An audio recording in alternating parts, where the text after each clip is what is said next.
आप शुरू करो, बैठ जाओ भाई, आप शुरू करो। धन्यवाद सभापति जी।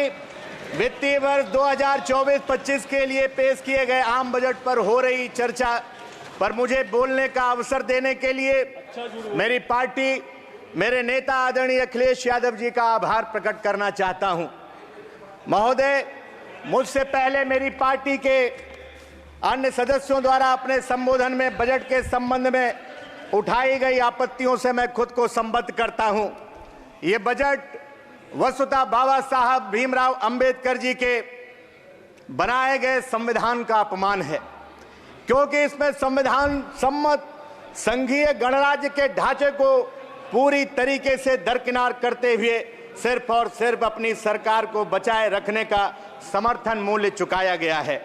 महोदय, हम सभी जानते हैं अंग्रेजी वर्णमाला के अक्षर ए से जेड तक होते हैं। इसके एक एक अक्षर मिलकर के ही वर्णमाला पूरा करते हैं। इसमें प्रत्येक अक्षर का समान महत्व है, लेकिन दुर्भाग्य है कि माननीय वित्त मंत्री महोदय ने सिर्फ ए टू बी का ध्यान रखा है, ए टू बी पर ही रुक गई।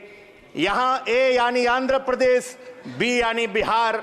मैं जिस राज्य उत्तर प्रदेश से आता हूं, उसका यू वर्णमाला में उसकी जगह ही की तरह ही उसको केंद्र सरकार और वित्त मंत्री जी ने प्राथमिकता में कहीं पीछे छोड़ दिया।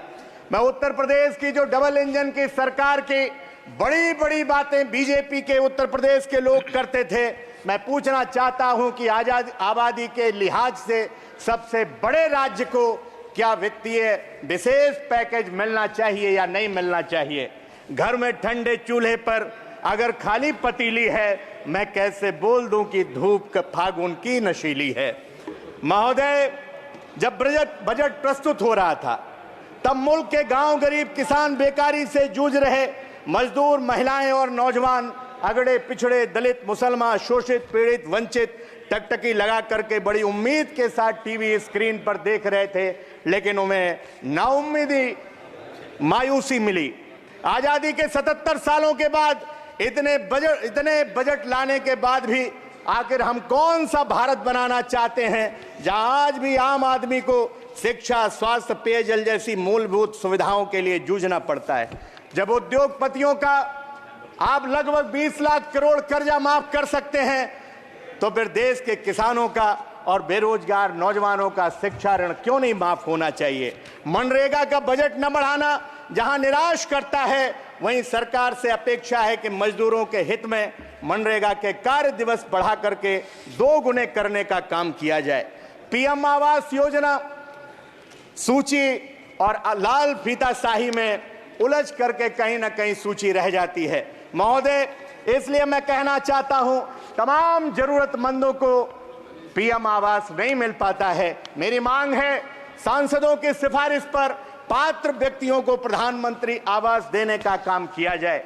सरकार ने बजट में बताया कि उसका वित्तीय राजकोषीय घाटा जीडीपी के मुकाबले 4.9% है, पर यह नहीं बताया कि जो कर्ज हमारे देश के ऊपर 2014 के समय 55 लाख करोड़ था, आज वह बढ़ करके 210 लाख करोड़ हो गया है।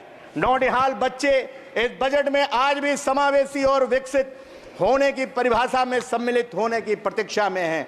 दिव्यांग विद्यार्थियों का भी बजट कम कर दिया गया है। अंत में मान्यवर, मैं आखिरी बात कह करके अपनी बात को समाप्त करता हूं।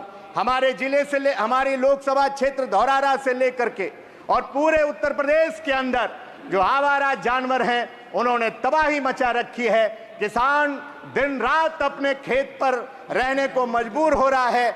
आवारा पशु लोगों की जान ले रहे हैं। उनको मुआवजा देने की मैं मांग करता हूं, कम से कम 10 लाख रुपए। और माननीय प्रधानमंत्री जी उत्तर प्रदेश के चुनाव में आपके भी क्षेत्र में घोषणा करके आए थे कि आवारा पशुओं की जिम्मेदारी मेरी है, लेकिन मैं माननीय प्रधानमंत्री जी का वो वादा याद दिलाते हुए इस विकट समस्या से मुक्ति दिलाने के लिए, अस्थायी योजना बनाने के लिए एक विशेष पैकेज की मांग करता हूं। आपने समय दिया, आपका बहुत बहुत धन्यवाद। जय हिंद, जय समाजवाद। नेताजी रहे, जय भीम। अखिलेश यादव जिंदाबाद। धन्यवाद।